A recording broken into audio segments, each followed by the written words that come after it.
Shalom.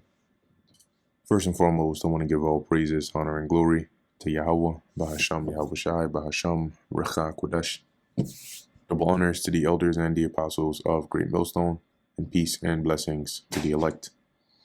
And today we're going to go into the book of Isaiah, the 25th chapter. And as it says here, a song of praise for God's favor. So this is the book of Isaiah, chapter 25, verse 1. O Lord Yahweh, thou art my God. I will exalt thee. I will praise thy name. For thou hast done wonderful things. Thy counsels of old are faithfulness and true.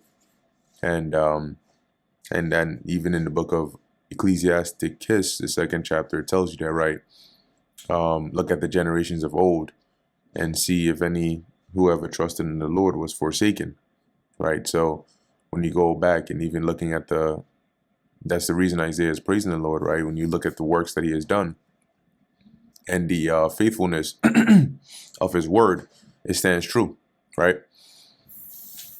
It says here, verse 2, for thou hast made of a city an heap, of a defenced city a ruin, a palace of strangers to be no city, it shall never be built. Okay, and reading this in the NLT, it says here, you turn mighty cities into heaps of ruins. Cities with strong walls are turned to rubble. Beautiful palaces in distant lands disappear and will never be rebuilt.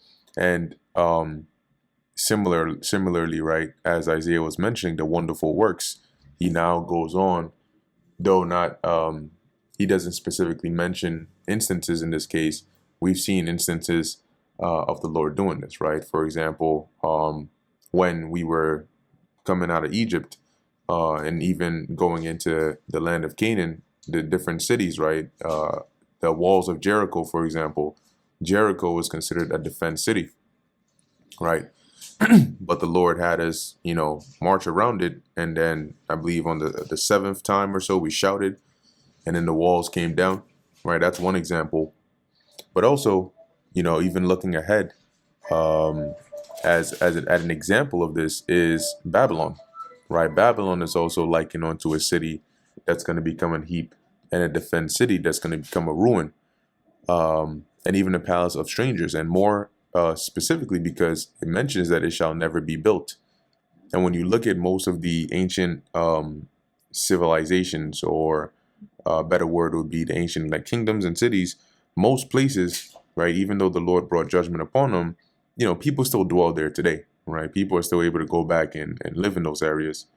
But one prominent example here would be when Babylon goes down, it's actually never going to be inhabited again, right? It's never going to be rebuilt into a habitable place for people.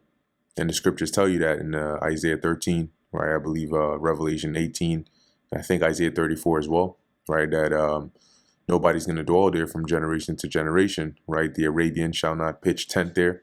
The shepherd shall not make their fold over there. Okay. Verse 3, therefore shall the strong people glorify thee. The city of the terrible nations shall fear thee. And in other words, what it's saying is exalting the Lord to where, the Lord is so mighty and great that even the strong, right, glorify him, and the terrible are afraid of him, right? And the terrible there goes into fierce nations. So basically, you could think of it as kingdoms where in the height of their power, people would look at them as, just untouchable. Okay, even they fear the Lord. So as it says, awe-inspiring, terror-striking, terrifying, ruthless. This is when it says the word terrible here, right? The terrible nations. And this is a form of exaltation, right, of the Lord, right? Verse 4, for thou hast been a strength to the poor, a strength to the needy in his distress, a refuge from the storm. Yeah, so when you look at, generally speaking, but also in the perspective of Isaiah, he is not thinking of heathens as an example of the poor that the Lord has been a strength to, because when you look at all throughout history, the poor, all right, here on a national level would represent the nation of Israel. Okay, and how has the Lord been a strength unto us? Well, when you look at all of our battles, the way we won them was through the Lord, right? It's the miraculous ones with pure divine intervention, and ones where there was divine intervention, but the Lord used the armies of Israel to deliver Israel, or use a judge. But there were times when he sent down angels. There were times when he sent down plagues. There were times when he caused the enemies to fight each other. And our strength or our power lies in the Lord. That's why he has been a strength to the poor, and the poor being Israel here. A strength to the needy in his distress. And so you're not going to find, right, like heathen nations being in distress and then they're calling upon Yahweh Basham Yahweh Shai, and he's coming to deliver them just for that, for their sake. No. If the Lord was to preserve a nation, it would be for a greater purpose, to play a role in prophecy. Okay. Or maybe because you had Israelites within that region. So as it says here, to the needy in his distress. So this is on both on a on like a national level, but also even on an individual level. A refuge from the storm, right? A refuge here being like a shelter from the storm, a shadow from the heat, which provides that relief. Okay. When the blast of the terrible ones is as a storm against the wall. So basically the Lord has been like a defense against the hardships here, as it's worded that the poor and the needy endure. And when we look through our biblical history, we've seen that those in that position of poor and needing that help have always been Israel. At least those that the Lord responded to deliver. Verse 5, thou shalt bring down the noise of strangers as the heat in a dry place. Now, the noise of strangers is basically the cheering and the shouting, and the strangers are like the heathens here, right? So, and this is more so going into the proud nations. As the heat in the dry place, even the heat with a shadow of a cloud, right? Now, when it's really hot, right? One example is like sometimes you'll be at camp and on a summer day and it's like very, very, very hot. The sun is just out beaming on you. And then all of a sudden there'll be like a sizable cloud that passes over and blocks that sun, and you get that shade, and that now all of a sudden you feel this nice cool breeze, and that it feels so relieving, right? It's like a feeling of relief over there. That is the example here that Isaiah is given, the visual to signify the Lord being that relief, right, for Israel from the hardships.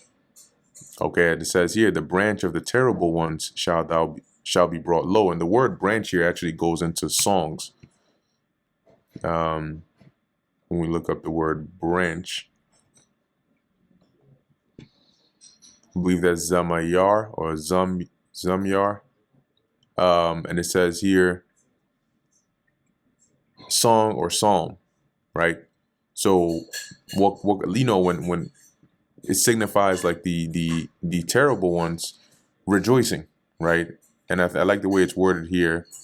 In the NLT it mentions it, right? It says as the shade of a cloud of coolness, or as the shade of a cloud cools relentless heat, so the boastful songs of ruthless people are stilled.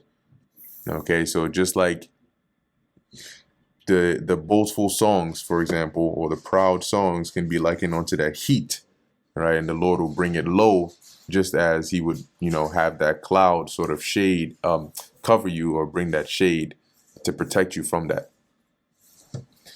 And in this mountain shall the Lord of hosts make unto all people a feast of fat things. The fat things is like the choicest of the animals, right? So like lamb and cattle and so on and so forth.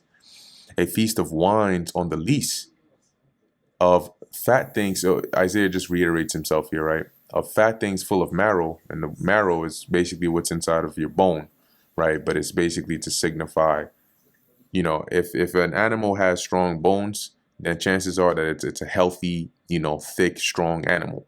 And so you would liken that as like one of the choicest of the flock. And that's to emphasize here, like as it says, the Lord is going to make that feast. And that's really going to be something that is more kingdom oriented, right? Where, that's where you can actually like enjoy and have that relaxation and that rest, as the Apostle Paul mentioned. It says here of wine on the lees well refined. Now lees, when you look up lees over here, it is like the skin of grapes, right? And basically what's like at the bottom of whatever container it is during the process of fermenting for the wine. And if you leave, like back then, right, if you leave the wine on it or in it for a while or for a period of time, it basically makes it taste better. So if you look up here, lees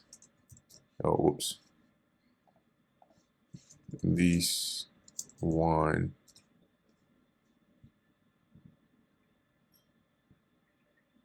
Yeah, so it says here, lees refers to the sediment that accumulates at the bottom of a wine vessel after fermentation. It consists primarily of dead yeast cells and other organic matter. While often removed from the wine, which is called racking, these can be beneficial for aging, particularly in white and sparkling wines, whereas it's known as surli, whatever, aging. And let me see here.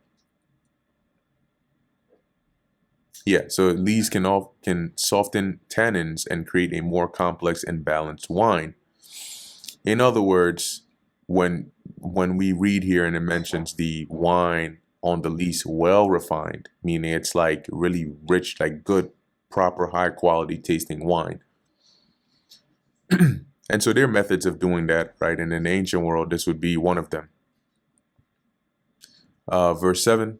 And he will destroy in this mountain. So in the mountain, this mountain here is Jerusalem, right? Because that's pretty much where Isaiah is in Israel. And we know Jerusalem is referred to as a hill country because it's actually on a mountainous kind of region or range.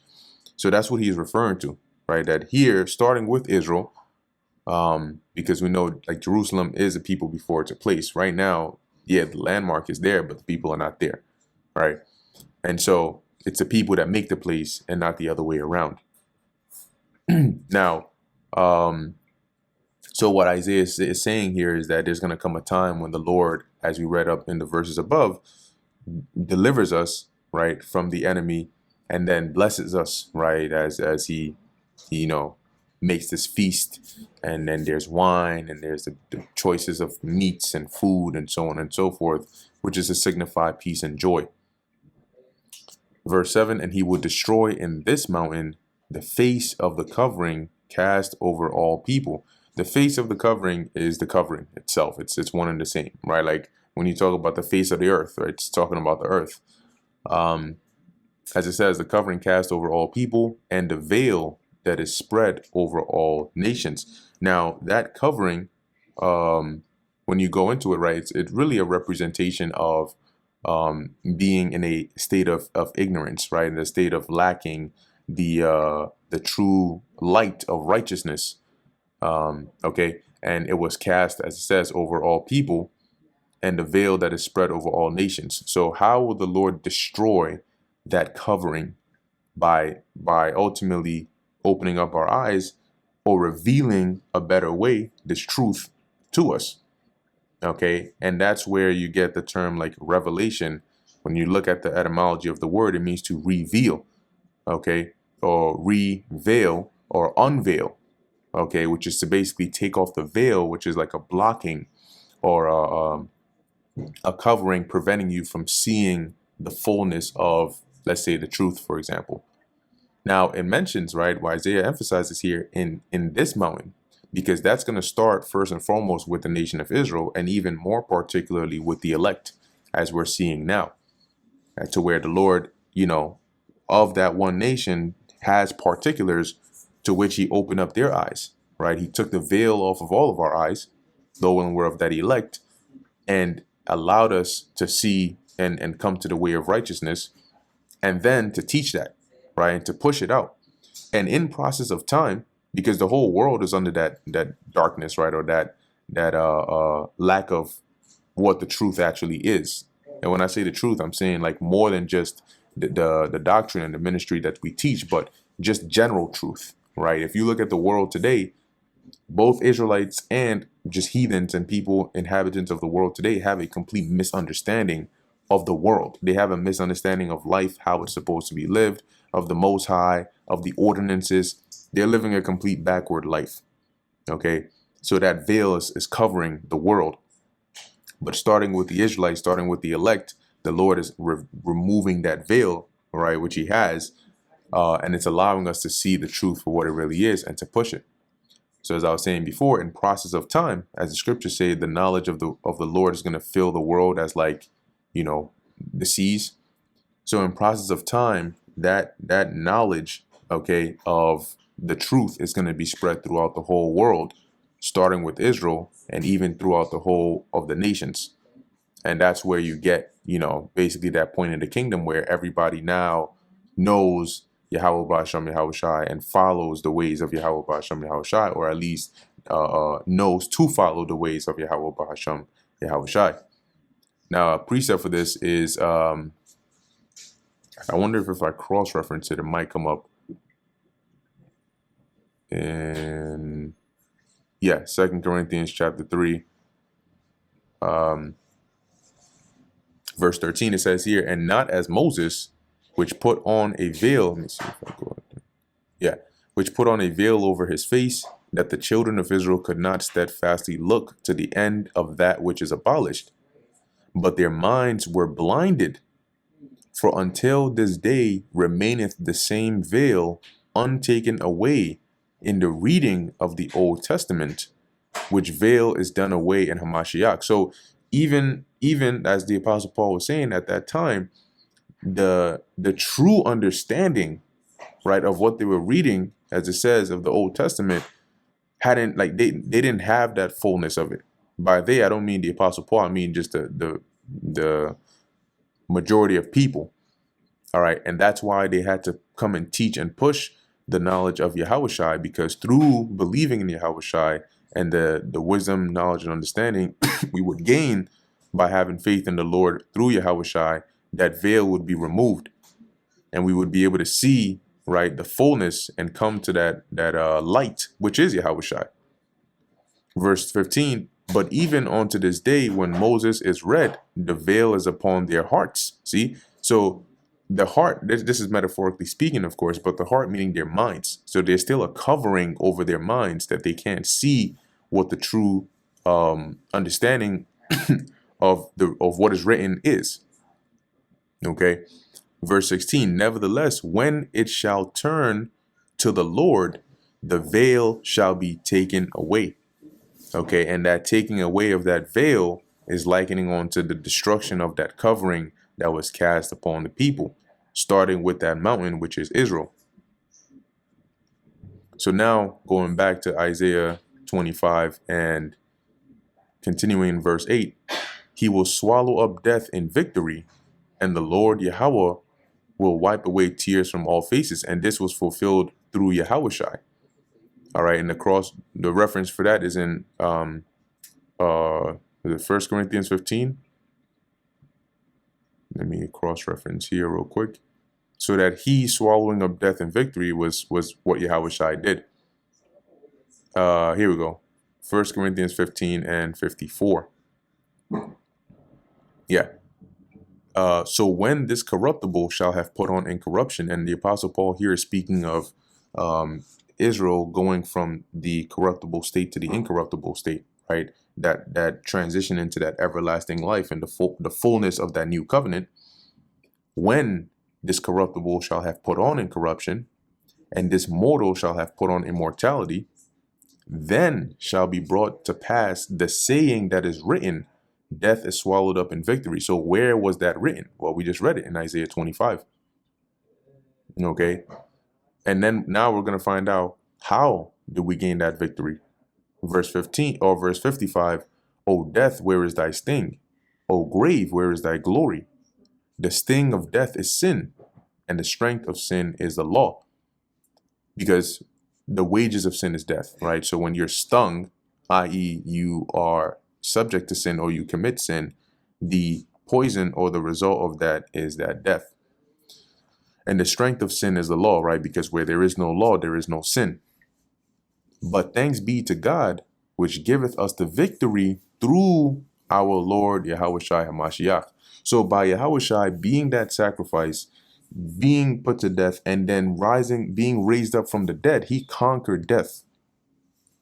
And so we're not going to do what he did in order to conquer death, but by believing on him, since he has now paved that path and that way, we can gain that everlasting life that he has through him.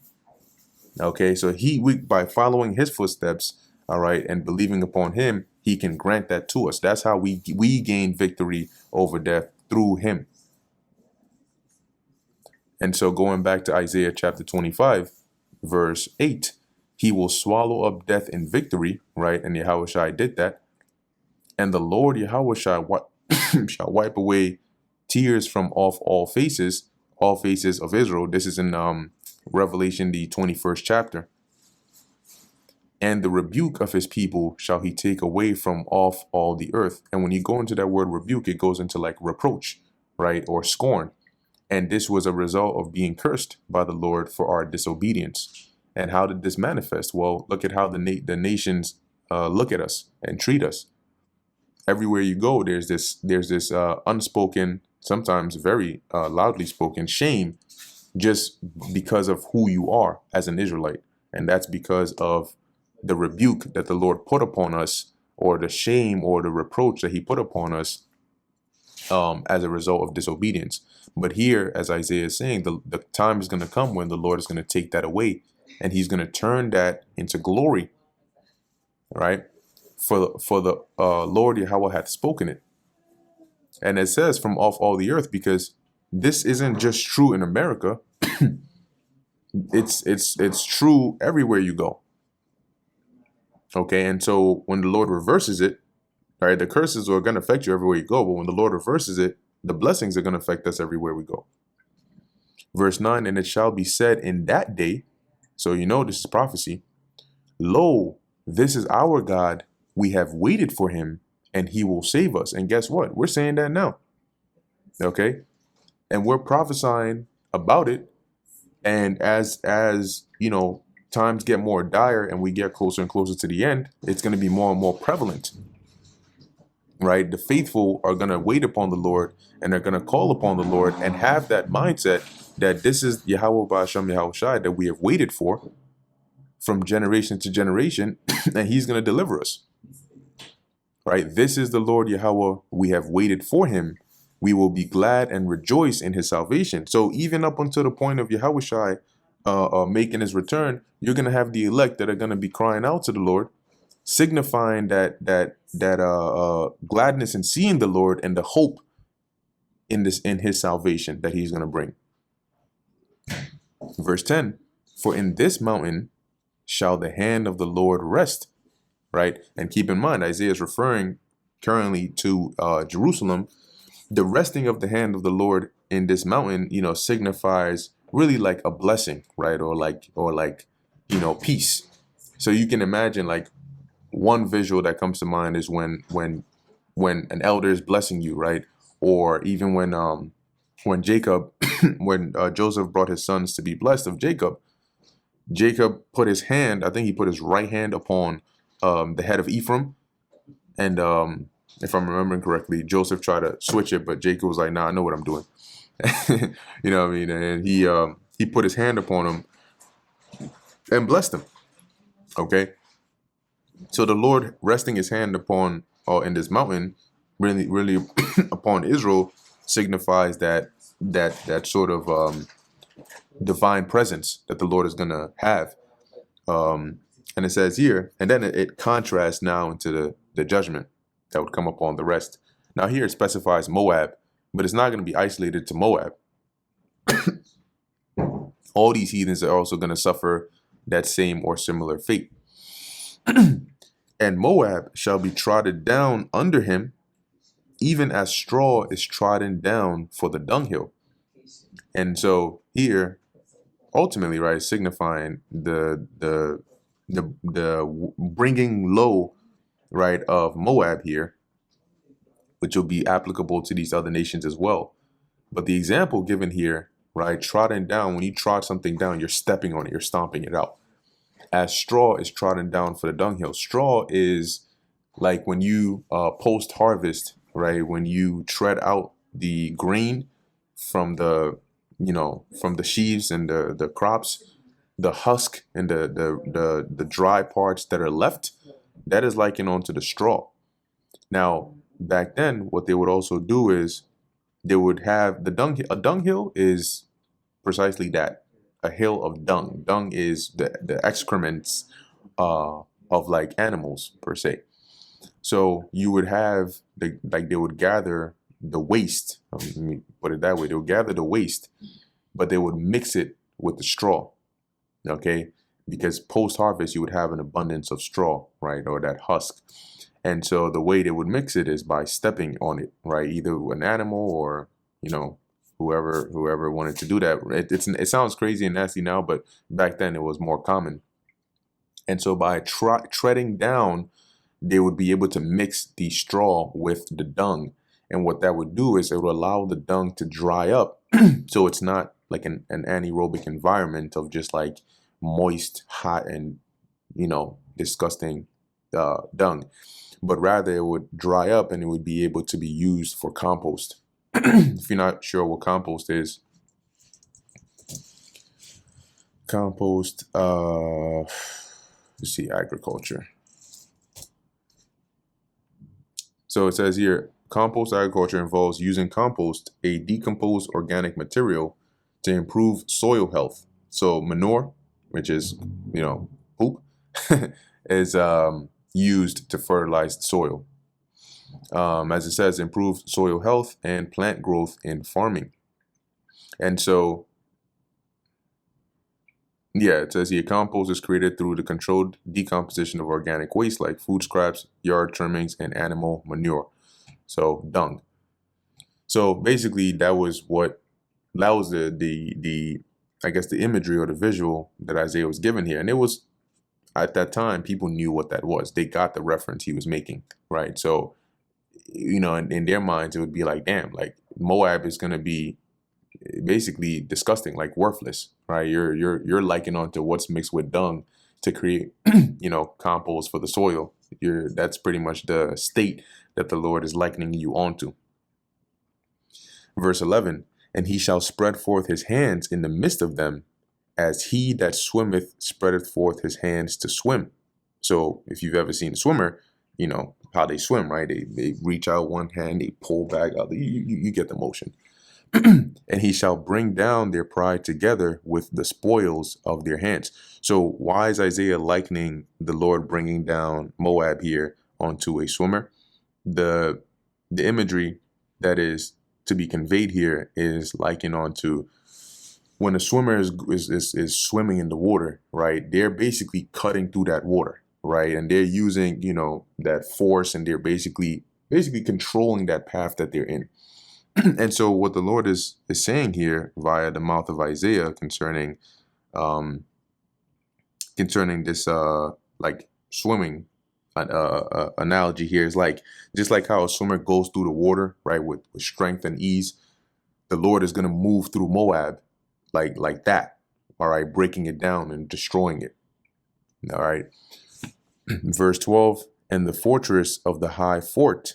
So yeah, basically that's the point. And the fortress of the high fort of thy walls shall he bring down, lay low, and bring to the ground, even to the dust. So he's basically going to break down their defenses and subject them and bring them low. Okay.